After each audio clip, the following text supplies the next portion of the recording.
Red Corner Boxing. We're in the game. Yes, good evening, fight fans. It's Mr. Neutral here at Red Corner Boxing, and for another episode of Mr. Neutral Meets.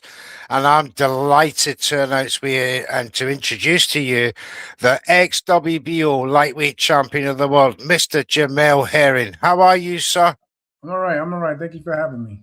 No, thank you for joining us. Absolute pleasure. We'll talk about why later. Now, before we get started, ladies and gentlemen, this show is sponsored by EasyStorage.com for all your local storage needs nationwide and local. They handle your goods with care, and Boxing Fight Zone for your boxing apparel and merchandise. Check them all out in the links in the bio. And if this is the first time you're watching Red Corner Boxing, please give us a like and subscribe and press that notification bell.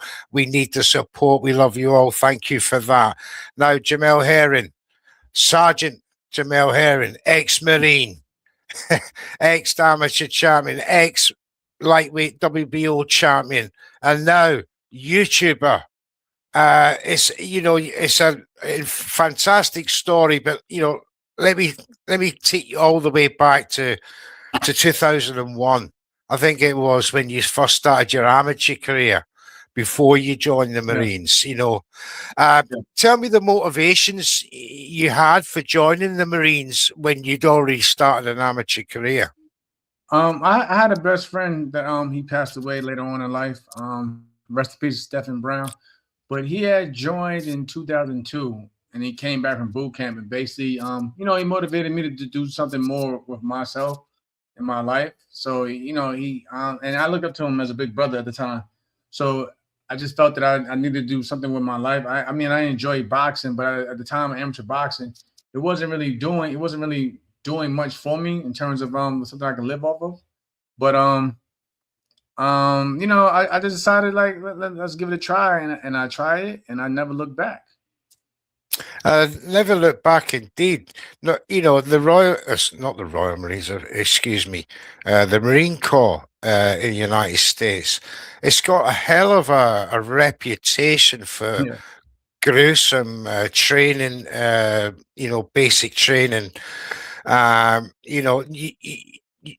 You didn't go for the Army, you didn't go for the Navy, you went for the Marines, probably one of the hardest regiments in the world to even get into, let alone become sergeant in your time.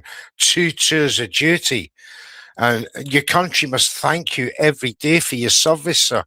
Because long before we knew you were boxing, you're serving your country in 2 tours. Obviously, you've seen people pass and all the rest of it, people Tell me how that mentality of serving 2 tours took you into your pro game. Things like that, they take a toll. But when I look back on it, in terms of especially when I'm training or fighting, I always say that I've been through worse. So boxing is more mental than physical. And I look back at everything that I've been through as a Marine, I would say, I've been through the worst, but I got through it, so I can get through this, and that's what helps push me each and every day, in and outside the ring. Obviously, no one likes to go to war, combat zones. It can be traumatic at the best of times. Was it a case that there's nothing the boxing ring can do to me to scare me attitude when you first come back, that you took through going through your record? You had an impressive start. North American champion, and then you got that WBO title, vacant title shot against Ito of Japan. That was actually the first fight I ever seen you fight, because you were very much still on your domestic scene. Great fight, unanimous decision. What did he win? 2 rounds. It was beautiful. Then you moved on to 2 defenses, great defenses as well. Lamont Roach and Carl Frampton. When you hit that big stage, and What did that feel like, as coming into that ring as champion? It was a blessing. It was a blessing because with boxing, we all know boxing is a small window of opportunity. So for me to even get those opportunities and to face off against great champions and really good fighters like you mentioned Lamont and Carl Frampton, it was an honor because I remember being in Iraq and I was looking up to guys like that were on the big stages of their careers and just hoping and wishing that I would get the opportunity. So once I got it, I never took it for granted. I mean, absolutely. Unfortunately, after that, you come up against, one of the world's finest boxers here today, Shakur Stevenson. Yes. You had two titles on the line in that. A unanimous decision, 94, 96, 93, 97. Obviously, you were 36 years of age. He was 23. It was a 10 round. He got me by 10 round stoppage to do the cuts and everything in that fight. Yeah. But even then I felt bad about it, because again, we see how great Shakur is doing today. Yeah. I'm actually happy for him.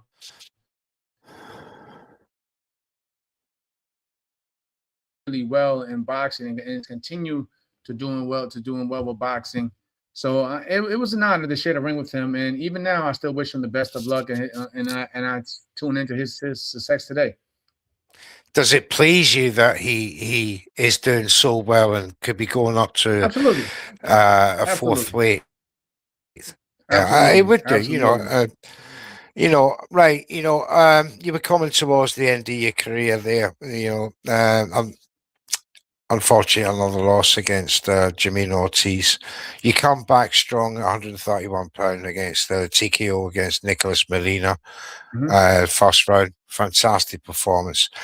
Now this one surprised me. The Jackson John England fight. Many thought I won that fight. Yeah, many thought I won that fight, but again, it's boxing. It comes with territory, and even then, I never look back on it. I wish all those guys the best of luck. Again, I'm good friends with Jermaine Ortiz.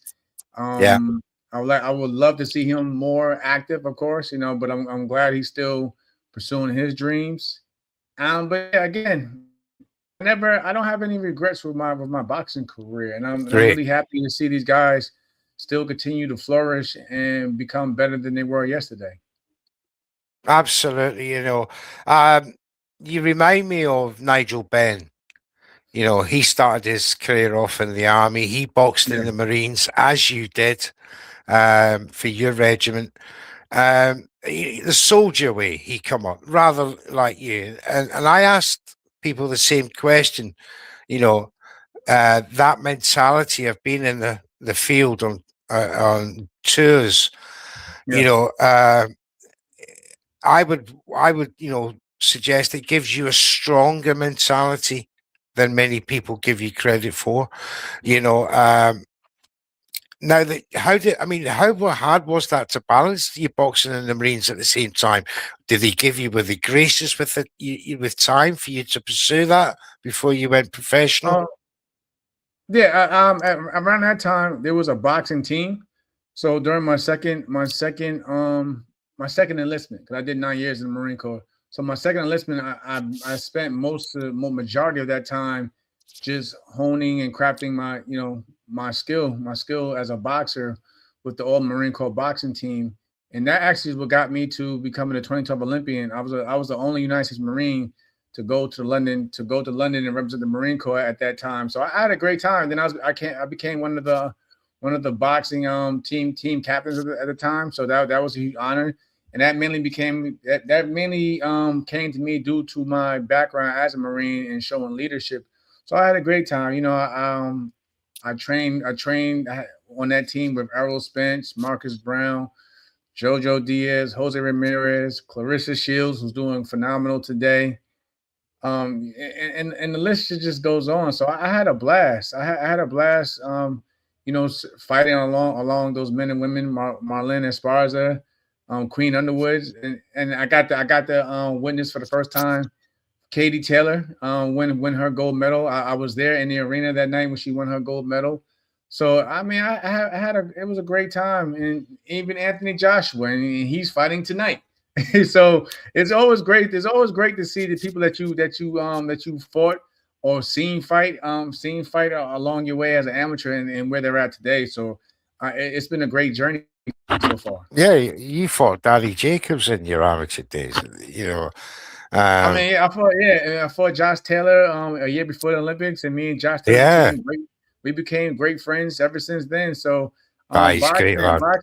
boxing has definitely been a blessing in my life, and it's definitely gave me a lot of new friends and people that I call family to this day. So I've enjoyed every step of the way because, like you mentioned, I did 2 tours of Iraq, so every day not being in a war zone environment was a blessing on its own. Oh God, yeah, I can imagine. I could imagine, mate. Well, I couldn't, but I could.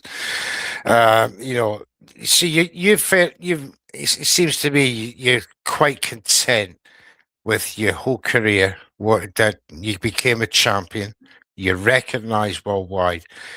Then you retire. You know, tell me about the transition into social media, YouTubing as well. It was rough. It was rough because it used to basically being in training camps on and off and just staying active and busy throughout the year. But it was a necessary transition, especially when you have children that look up to you, your own children and your own family. So you owe it to them to give that time back to them. You made a lot of Yes. sacrifices being away from home because that's how I am with training camp.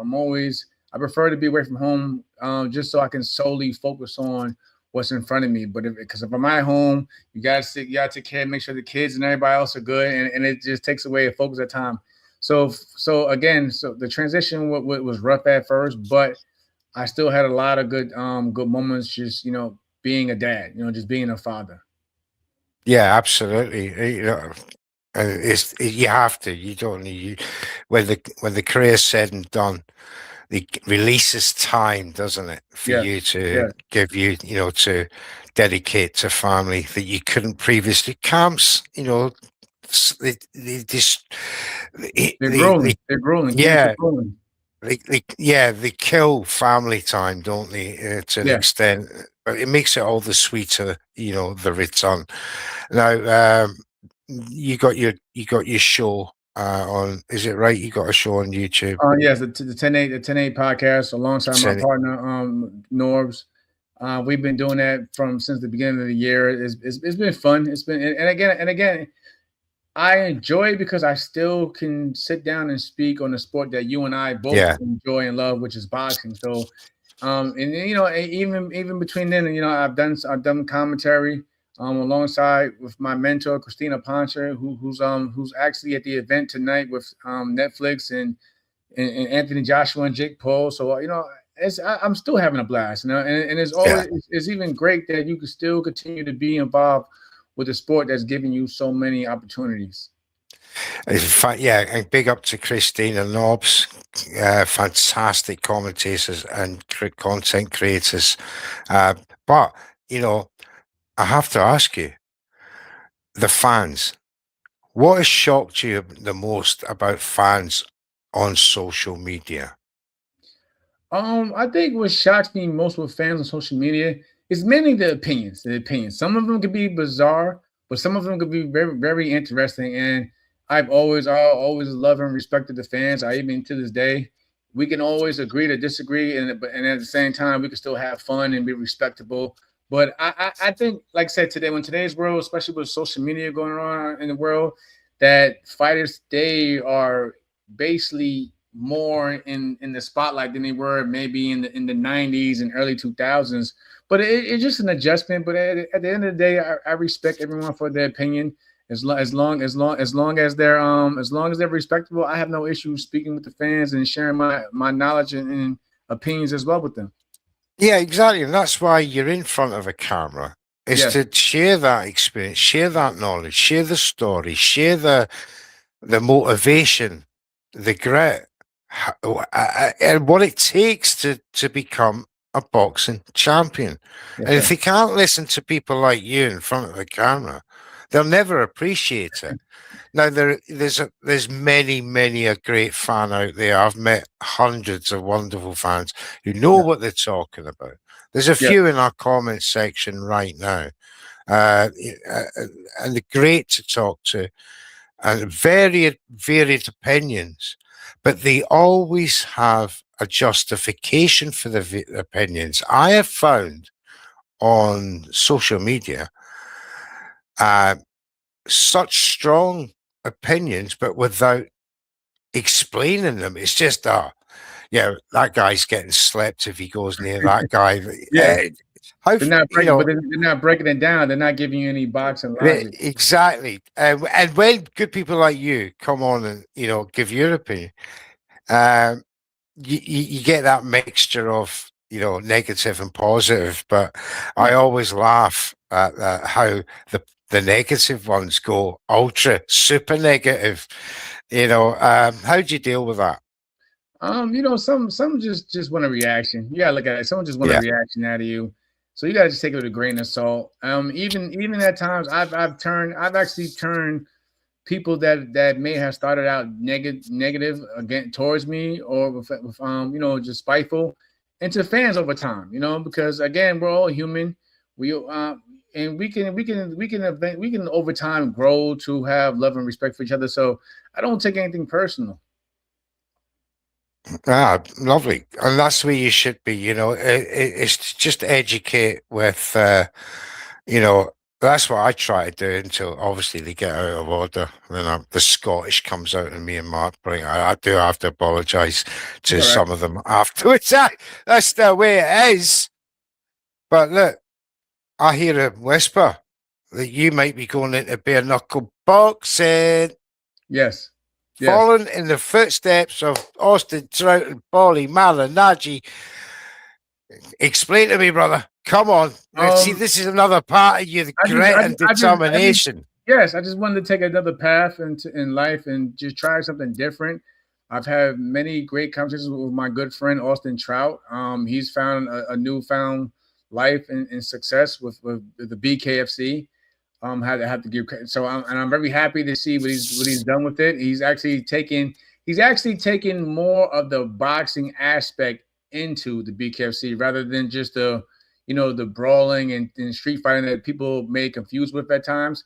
But Austin Trout is actually one of the top tier fighters within the company, and I'm happy for him. He reached out to me. He had told, he motivated me to give it a try, and here we are. And January 17th, I will be fighting and making my debut with the BKFC on the zone. What a platform as well for BKFC. Yes. We've done many watch-alongs. Now, I'm sure you've watched them as well. You know how brutal they are, open hands, straight Yeah. and bare, knuckle.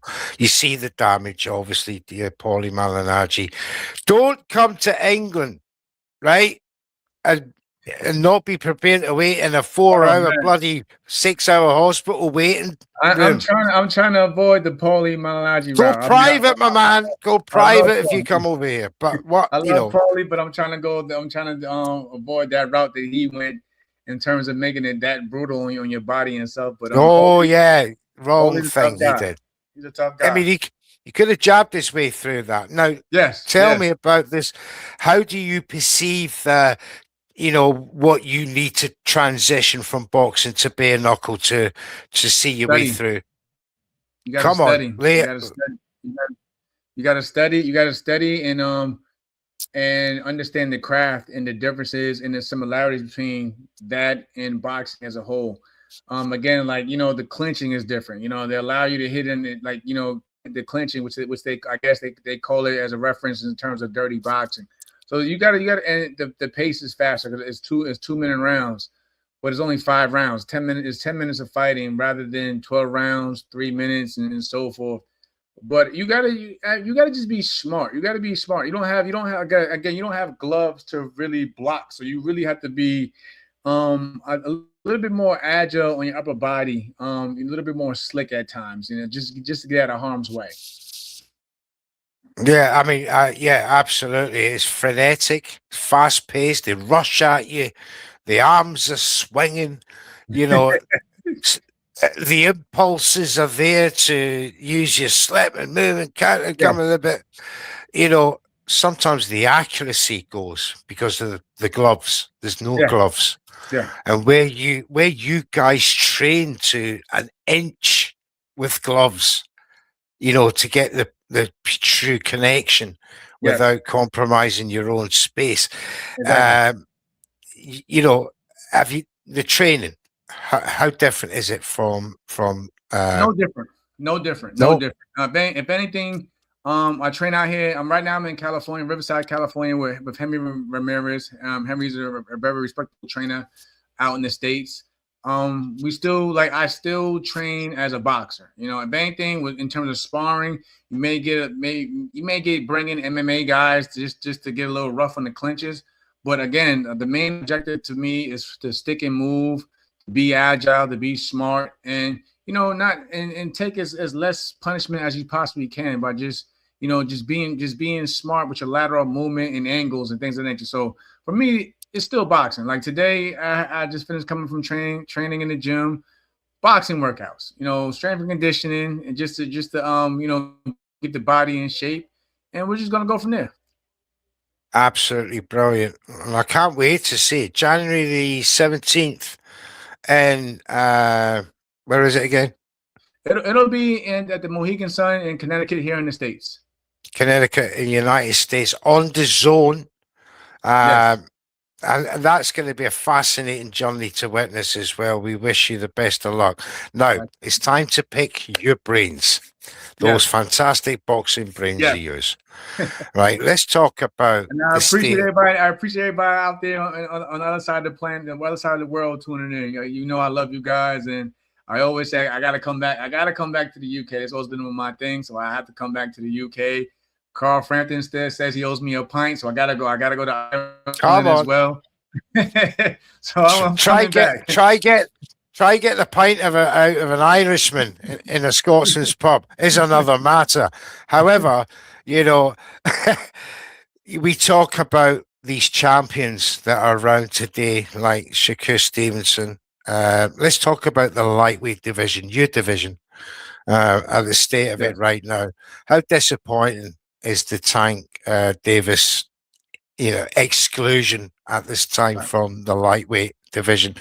Because I'll tell the reason I ask you that is because I'm such a fan of his work, and it's disappointing that obviously we've all had our personal problems, but it's Yes. disappointing that um, and I think some of it is down to his own mentality and the fact. Would you agree that Tank is not a legacy man? Yeah, I don't. Yeah, I don't believe he's a legacy man, and there's nothing wrong with that. Everyone comes to Yeah, boxing with their own agenda. But I can agree with you right there. I can agree that he's not a legacy man. He's in it. He's in it to make the most, obviously, and I respect that. But yeah, I'm still a fan, and I'm like yourself, and I still would love to see before he does decide to call it a day to get in there with somebody that we want to see him with, and but he's his own man. He makes his own decisions, and I wish him all the best. But I agree with you. He's definitely not a legacy man. He's in it just to cash in and make his money and take care of his family. And there's nothing wrong with that. absolutely, absolutely. Boxing's a short, brutal career. Uh, Compared to the rest of your life. And if the opportunity to make as much, income as you can to secure, yourself and your family's future, then you got to do it. And I will not sit here in judgment of any man.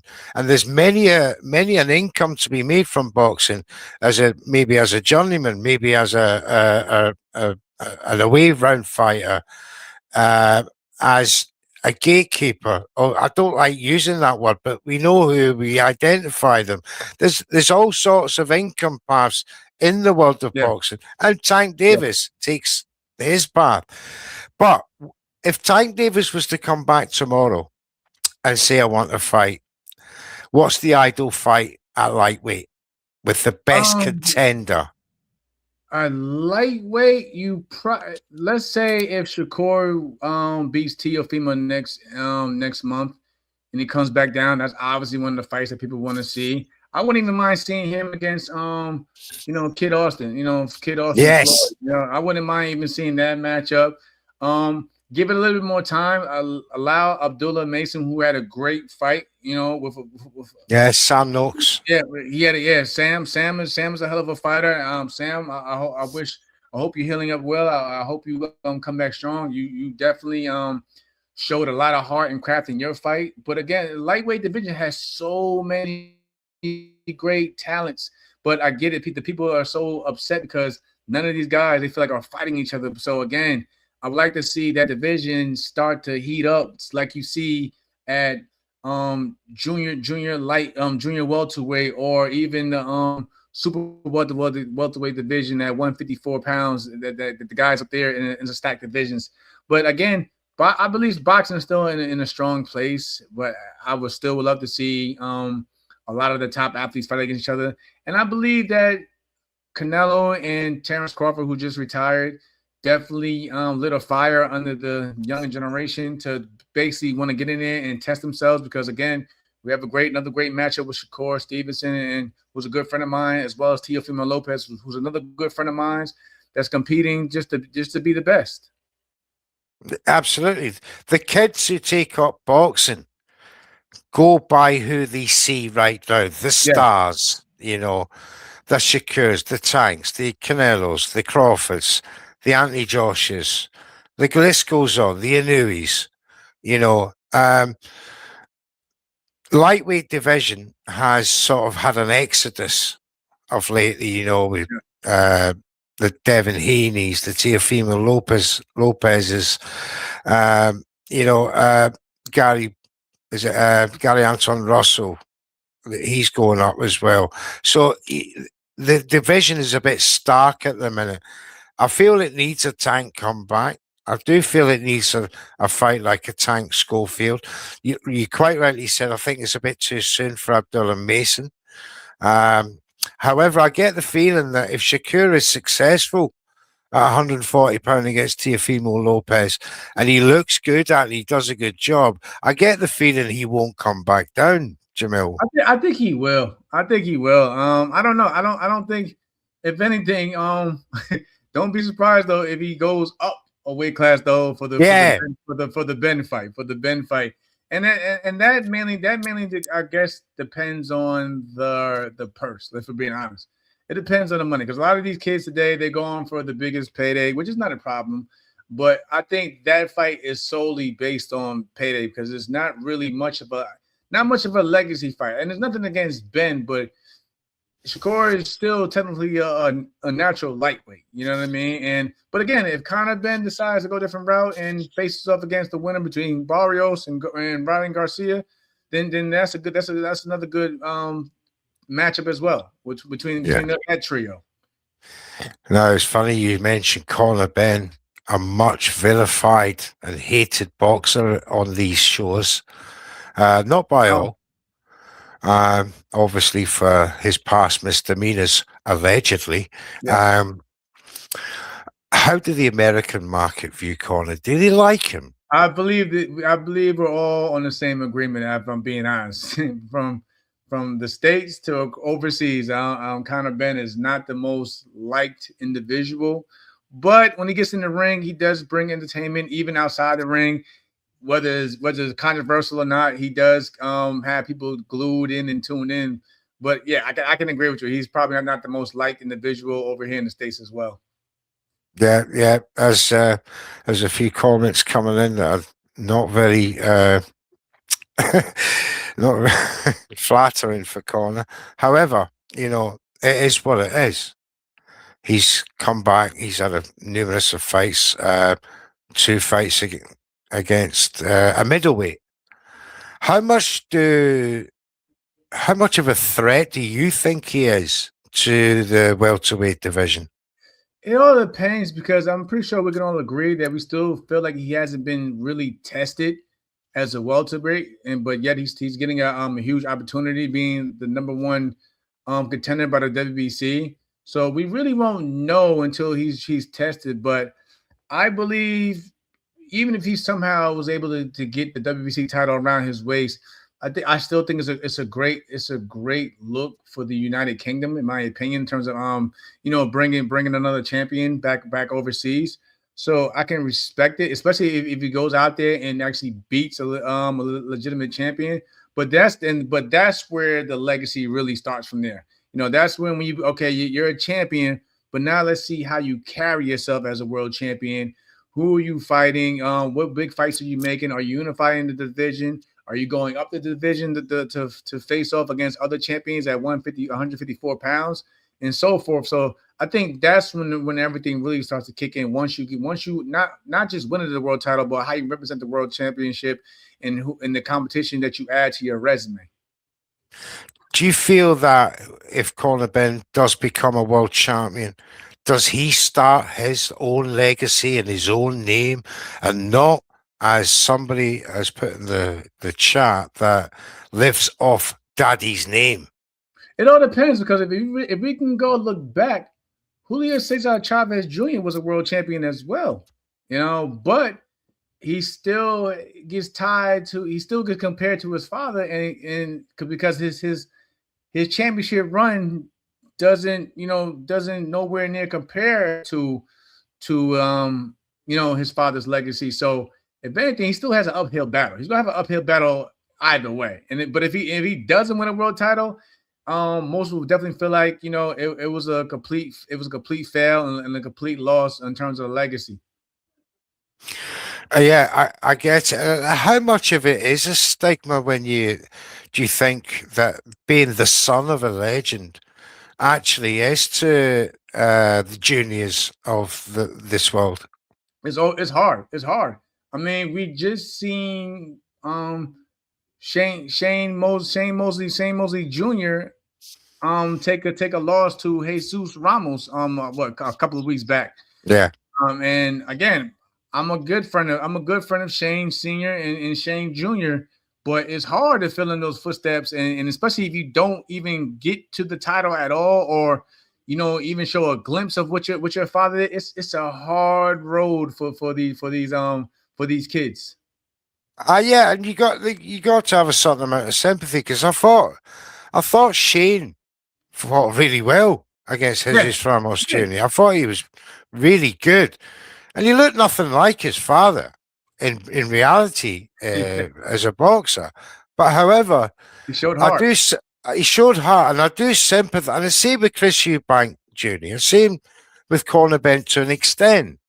They are the sons of legends, and mentally, it must take a toll on them at certain points of their careers. Now, going on to another alleged drug cheat who was not allegedly, he was actually proven to be Mr. Ryan Garcia. Right. The American market is obviously very, very split on popularity for this young man. Now, off the back of this disgrace against Devin Haney, shall we say, to be polite, and subsequently losing to Teofimo Lopez, not Teofimo, yeah, it was, wasn't it? Oh, no, Rolando Romero. Yes, sorry, Rolly Romero. People were aggrieved that he got an interim shot, and now to be doubly aggrieved that he got a full title shot with the WBC against Barrios. How does that reconcile with you? I think there are more deserving people of it, especially you got a lot of guys that made the same sacrifices or even done a lot more than Ryan. But like you mentioned, I feel like boxing at times is a popularity contest. Whoever can get the most views, whoever can put the most butts in seats, that's who are getting the opportunities. I mean, and it is what it is. But at the end of the day, you still have to show up and prove. So you have to prove that why you're in this position. You have to go out there and get it. And right now, I don't know how serious Ryan is. If we all have social media, we all see what he's doing. It seems like right now he's more in tune trying to be an influencer than a boxer at times. And don't get me wrong. I believe Ryan can fight. Ryan has the skill set. Ryan has the tools. But I don't know if Ryan's mentality is within boxing. I don't know if he has the love for the sport. I think he loves what the sport brings to him, in terms of the exposure and things of that nature. But I don't know if he is thinking about legacy. Thinking about legacy more. It's more every time, him and his promoter Oscar De La Hoya get into it. It always comes down to money. It's always about the money. And this and that. So I don't know if Ryan really cares to be a world champion. I think it's something that he may can brag about if he say he does beat Barrios. But other than that, I don't know where he goes from there after that. Yeah. Now, it's just as distasteful the prospect is of him becoming the WBC world champion. Many people will probably want to see Devin Haney and Ryan Garcia for that unification off the back of, obviously, Ryan did what he did. Firstly, give me, your views on the irony of that situation, and then obviously how that fight would go in your mind. I don't know. I think it'll be up to Team Haney to have more of a lens on Ryan Garcia in terms of going into training camp for starters. Even before training camps, you got it, because let's be honest, everybody out there is watching now. We all kind of got familiar with how drug cheats are, and I'm not saying just him or whatever, but like in general, where guys are on whatever they're on and they're cycling it out. So we definitely need to start micromanaging a lot, not just him, but a lot of fighters in general, if not all fighters on the top level, even before these guys have fight scheduled, because a lot of these guys, they're on something, then they cycle it out, and then they make a fight. And we just seen a big issue with Matias. Subriel, Matias. Like, okay, he had a little bit of this in the system, but okay, is that not still part of the the problem? And yeah, shout out to Haney versus Crocker. I know I've seen that as well happening, and I commend Devin Haney for at least still trying to push himself, still trying to push for his legacy. He wants to unify the division. And of course, if Ryan Garcia wins that fight, we all know that that's absolutely going to be a big fight, and it's going to be a big money fight, if we're all being honest. But again, it comes down to the powers that be to really start micromanaging these fighters in terms of things that they do in and outside of the ring. Yeah, fantastic points and well said. Now, as we all know, in April 2023, that Ryan Garcia tested positive for Austrian with the New York State Athletic Commission. And we've seen another positive test for Subriel Matias for 0.1 nanogram of Ostarine. Now, does it help boxing, Jamel, when you've got state commissions in the United States who have tolerance levels within their drug ban lists? Wrong is wrong. If it's in the system, it's in the system, sir. Exactly. And there's no two ways. And for all we know, they could be cycling it out, and they just got caught at the very end of whatever's in their system and in their bloodstream. And I hope Dalton and his team, I wouldn't be mad if they felt some way. I'm pretty sure they did feel some way about that, and I wouldn't, I wouldn't be upset with them for being upset about the decision that's been made with the WBC. But it just tell you, like, okay, what's allowed and what's not allowed anymore. We all thought that if anything was in the system, that was the end of the fight. Remember, Austria, same thing that they found in Ryan Garcia's bloodstream. They claimed it was only a little bit, but yet Ryan still got punished and suspended, rightfully so, for a year. Yeah. So how much is a little bit now? They claiming that Matias only had a little bit in his system, but he's still yet to keep his title and still go up and face continue fighting. Continue fighting because of a technicality within 3 state commissions drug rules. It's This not does right. not help boxing, Jamel. No. This only encourages cheats to think that they can take off Austrian. No, I quite agree with you. One nanogram and 60 nanograms, 60 times more is not something you're going to suggest Austrian to is tell me that that is done either through contamination or it's no, done. everything's always contaminated when it comes to these fighters when they get caught. And Yes. let's be honest, why is it that every time a fighter gets caught, they know exactly what was contaminated? They know exactly what was contaminated all of a sudden. Now everyone's Yes, sir. oh, it was the oatmeal that I ate that was. How do you know exactly now that it was this that was and that was contaminated? I don't understand how it seems like every fighter that gets caught, they know exactly the day and time, whatever they ate. I can't remember what I ate 3 days ago. Let alone I can tell you off the bat what was contaminated and what I took. Like, come on. Yeah. Yeah, I can name you the actual grain in that supplement that was tainted. So some will say, right, but obviously that's the state of boxing. VADA are catching people left, right, and centre. More and more are getting caught. It's only a good thing that more and more are getting caught. People shouldn't be frustrated at the numbers because more and more will get caught because boxing is rife, Jamil. Right. In this day and age, because the risks and the rewards, as poles apart as they are, come together at the head of the pyramid.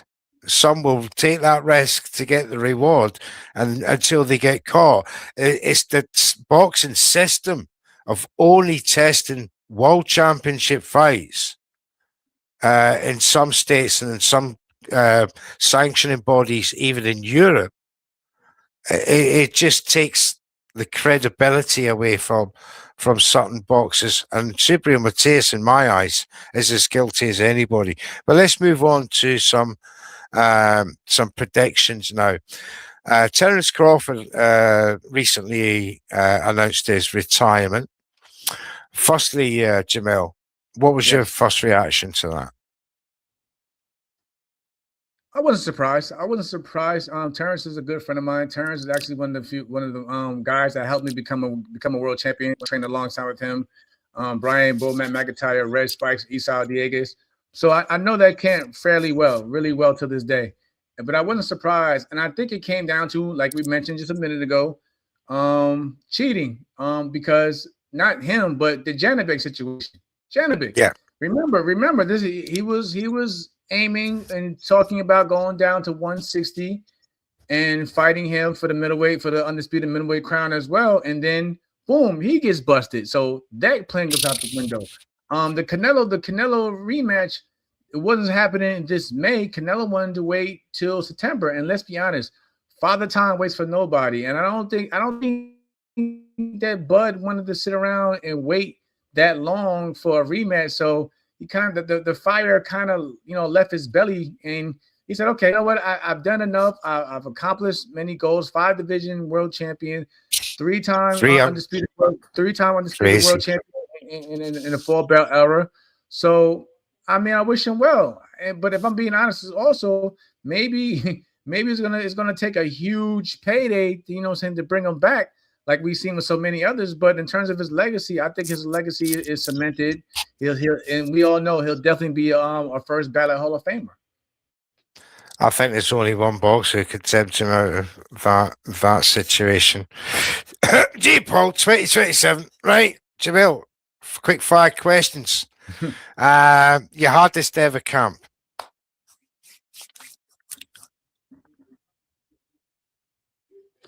I'm sorry, I didn't catch the last part. Sorry, your hardest ever camp that you trained for? What fight? Is it hard to stay in camp? Your hardest camp in your career. Oh, Shakur Stevenson, hands down, hands down.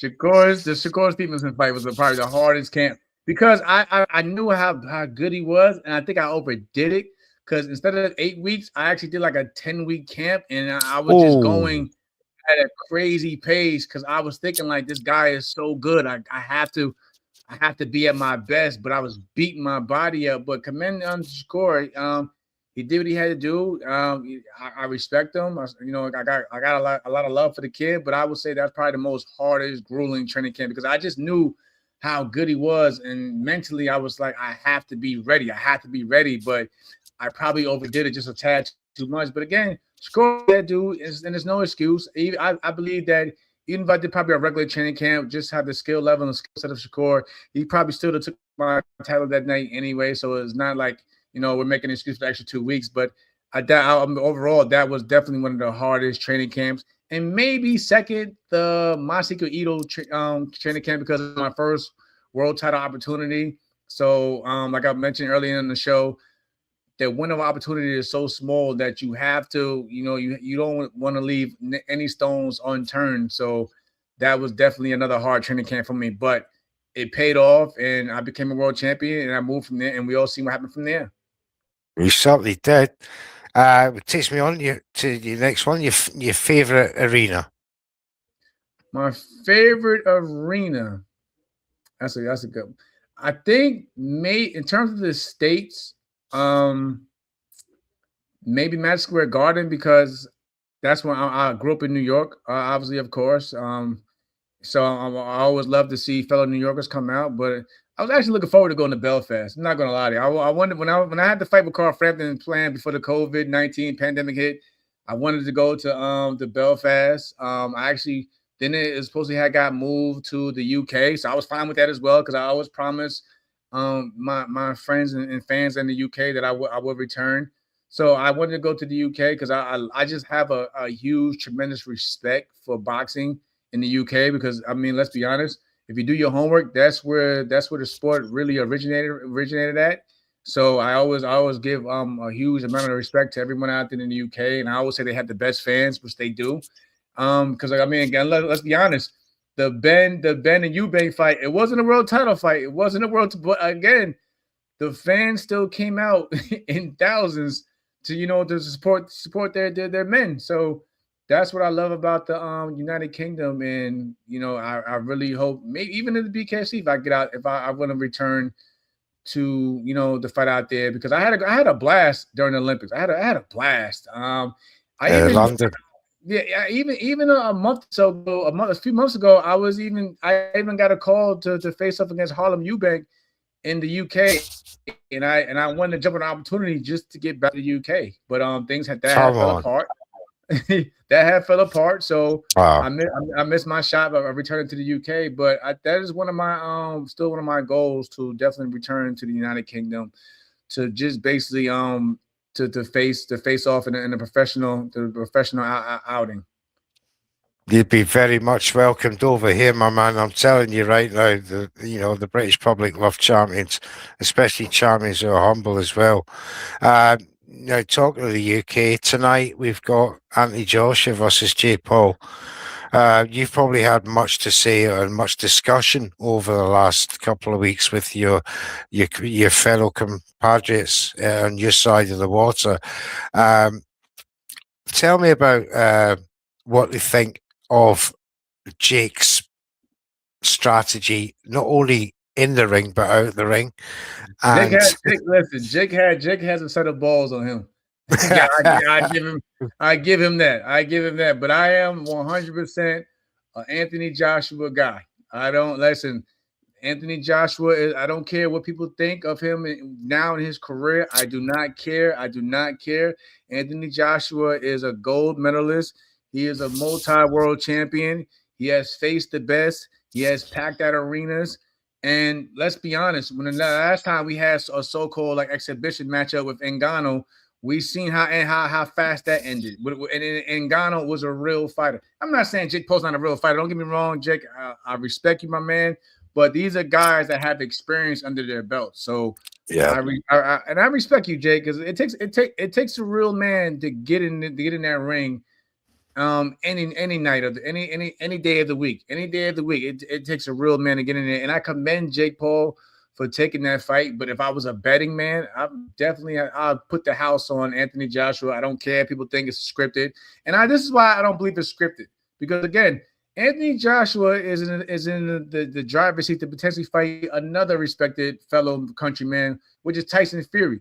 So why would you want to go in there and risk looking, making, just risking your legacy Yeah. and, risking your legacy as a whole by allowing a guy that most feel has no business being in there with you as it is, and potentially, you know, making a mega fight with Tyson Fury. And I don't care what Tyson Fury's at in his career. I love Tyson Fury as well, and I respect, and I know the UK will definitely come out stronger for that matchup either way. So, Yeah. but why would you dilute the promotion or going into the fight next if you don't have a great if you don't look great tonight with a guy like Jake Paul? You got to get him out the way, and you got to make it look spectacular and fashion. You can't make it seem as if Jake actually had a chance and then the fight was close. No, get him out of there.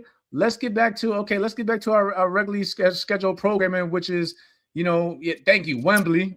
Who wouldn't? Yeah, Americans would Wembley. Americans would love the fight in Wembley and do numbers like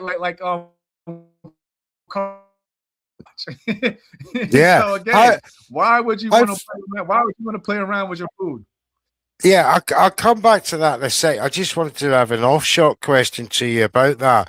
You see the likes of Wembley Stadium, 100,000 fans, 80 or 90,000 fans packed into it. How frustrating is that to the average American fan who know that if boxing events were to be held in football stadiums over there, they'd sell out? Why does this phenomenon not happen? Because we have so many other different sports, if we're being honest. We got so many other different sports that the average American tunes in other than boxing. We have our version of football, baseball, basketball. So there's a lot of different options for Americans to really tune in. But that's why the average American that loves boxing, that's why we respect the United Kingdom, because when they have an event, it is truly an event. So that's what we love and respect. And it's not so much of an envy, it's not so much of an envious thing, but we just admire it. We just admire it. We're like, you know what? That looks like it could be so much fun. I mean, that's why I commend even my good friend Errol Spence when he went over there for Kell Brook, Yeah. and that's why when I was signed up to fight Carl Frampton, I didn't care if it was in Ireland or the UK. I had no when they made the fight, I didn't care where it was at. Even though I was the champion, I did not care if it did in the UK or Ireland, because I wanted that same experience that my friend Errol Spence had when he fought Kell Brook. Absolutely fantastic. And I can tell you something, if you did, win, lose or draw, you listen. I try to fight. I try to fight Josh Warrington as well. I try to fight somebody that's respected over there just to get to the UK. That's how bad I wanted to get to the UK. I wonder how ironic it would be if it's bare knuckle boxing that brings you next to our shores. It may well do, yeah. It won't be the same because boxing as a whole is where it's at in the UK. And like again, I reached out to Eddie Hearn. I said, Eddie, give me this guy. I don't care. I'll go over there. And I just couldn't get him. I just couldn't get none of these guys. I mean, you never know. You may well have a couple of fights at BKB. Somebody be reeling their phone saying, Jamel, fancy coming back to boxing at 40 years of age? Why not? I'll do Let's it. do it. Let's do it. If my body's up for it, I will definitely do it. I don't think Carl Frampton wants to fight again, and I can respect that. Yeah. He retired at 34. He's well done now. He's got it cushy at the zone there. Now, just as I said, that was an off-shot question. Going back to Jake Paul and Anthony Joshua, I agree with you. It's not going to be scripted. For one, AG wouldn't do it. He's not the kind of man that would be happy or comfortable with stipulations. And B, he's got another fight coming up with Tony Yoka, another tune-up in February. That's the precursor for the Tyson Fury fight in September.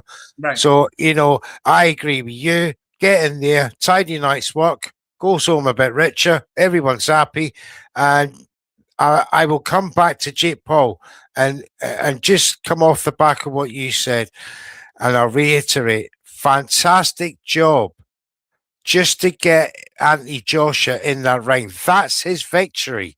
Win, lose or draw, he he's opened that door for others to follow with Anthony Joshua.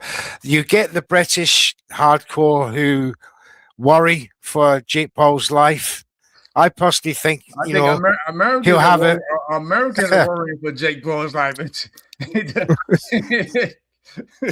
His life is in danger, they say over here. The consequences could be dire. I mean, that's always the possibility. Jamel, is there any real concern over, even if Anthony Joshua doesn't mean it, and he hurts this man? You can't play boxing. You don't play boxing. Boxing is not something that you play. One shot, one punch can turn your whole entire life around.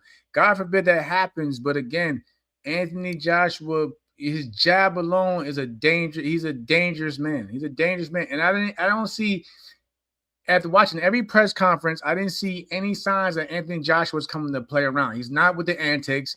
He's not doing doing this. Yeah, he's not doing. The man said he will kill a man in there. Yeah. He's not playing around. He's not playing. And I can't agree with you. You don't play boxing.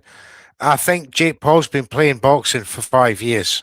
Yeah, and he's going to find out tonight that you don't. You got to understand also. One thing that Jake Paul said that really stood out to me was that after this fight, he may retire. That should tell you right there that this fight is not scripted, and he knows the danger of this fight and the lasting effects this fight could possibly have on him. So when Jake Paul said that this could be his last time in the ring as a fighter, and he'll continue doing what he does as a promoter, and he's doing a hell of a job as a great job, especially women's boxing. Doing real great with it, and I hope he continues to do that. But that was a telling sign for me that this is not scripted, and that he knows, that this could be the last time. Because you got to think about it. If he goes out there and gets knocked out, the aura that he's magically had over people is gone. It's gone. Because everybody, when he finally steps up and then he gets knocked out in a spectacular fashion way, the aura is gone. This certainly has, mate. Fascinating prospect tonight on Netflix. I unfortunately will not be watching a fight. I've got a fight event to get to. I've got a train in the morning, so I can't afford to miss that. So I will be catching up with that later. Listen, Jamel, thank you so much for giving me an hour of your time here on Red. I say this for the UK fans. Please tune in to my good friend as well, Caroline Dubois. I've been a fan of hers for the past number of years, so I do pay attention to everything that goes on. And I'm looking forward to Caroline doing her thing as well. And I think it's going to be a good night of boxing. Absolutely. She's on after this on Red Corner Boxing watch-alongs, guys, if you want to join us for that. Make sure you guys follow Jamel on the 10-8 podcast on YouTube. Give them a like and subscribe and a notification bell. It's free. It's painless. Do it. Do it now. We thank you from the bottom of our hearts. Love you too, Jamel. Love you guys too out there, man. You guys made me who I am today, and I can say even now I get emotional because I really love and respect the fans that showed me love throughout the years, and I will continue being you guys as friends, and anytime you guys need me, I am here for the call. Brilliant. We'd love to hear that. Thank you so much. And vice versa, mate. We'd love to chat again with you. Yeah. Especially about current events. You are, of course, a content creator now. So, at some point we'll cross paths again. But Jamel, for now, thank you for your time. Here on Red Corner Box. Absolute pleasure and a privilege to pick your brains, not only about your life, but about your current situation and what your plans are. Now, we've been talking to ex-sergeant of the Marine Corps, Mr Jamel Herring. Pay that man respect as the ex-WBO lightweight champion of the world.